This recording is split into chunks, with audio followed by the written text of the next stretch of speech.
வசனம் பைபிள் என்ன தெரியுமாங்க? தண்ணீர். பைபிள் நிறைய இடத்துல வசனத்துக்கு என்ன சொல்லுகிறது? தண்ணீர்.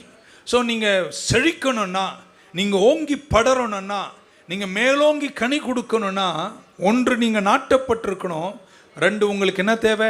தண்ணீர் வேணும்.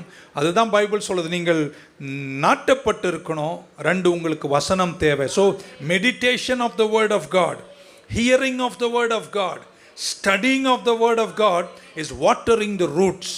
நீங்கள் வந்துட்டீங்க, ரட்சிக்கப்பட்டுட்டீங்க, சபையில் நீங்கள் இருக்கீங்க, வேர் ஊன்றீங்க.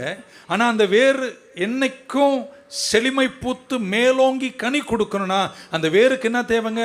தண்ணீர் தேவை. அந்த தண்ணீர் நாங்கள் வசனத்தை தியானிக்கிறீங்க, வசனத்தை கேட்குறீங்க, வசனத்தை படிக்கிறீங்க. நீங்கள் வசனத்தை தியானிக்க, வசனத்தை கேட்க, வசனத்தை படிக்க உங்கள் வேர்களுக்கு தண்ணீர் பாய்ச்சப்படுகிறது.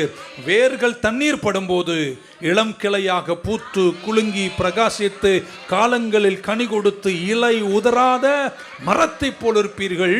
கடைசி வார்த்தை எல்லாரையும் அவன் செய்வது. அப்போ அவன் செய்வதெல்லாம் வாய்க்கலனா, காலங்களில் கனி கொடுக்கலனா, ரெண்டு விஷயத்தில் குறைவு இருக்குன்னு நினைக்கிறேன். ஒன்று நாட்டப்படலை, ரெண்டு தண்ணீர் பாய்ச்சப்படலை. இந்த ரெண்டு விஷயமும் உங்கள் வாழ்க்கையில் கர்த்தருடைய வீடாகிய தேவாலயத்தில் வந்து அந்த ஜனங்களோடு நடப்பதை விட அங்கே நடக்காமல் இருக்க முடியாது.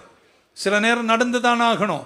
அதை விட முக்கியமாக இங்கே வந்து தேவ ஜனங்கள் ஐக்கியத்தில் நடந்து அவருடைய வீட்டில் நாட்டப்பட்டிருந்தால் முதிர் வயதில் கூட கனி கொடுத்து. இல்லைலாம் சொல்ல மாட்டீங்க, ஓகே புரிஞ்சேன்னு சொல்கிறவங்களாம் ஒரு அலை சொல்ல பார்க்கலாம். ஸோ கர்த்தருடைய வசனம் என்பது in the scriptures it is water. Amen. Hallelujah.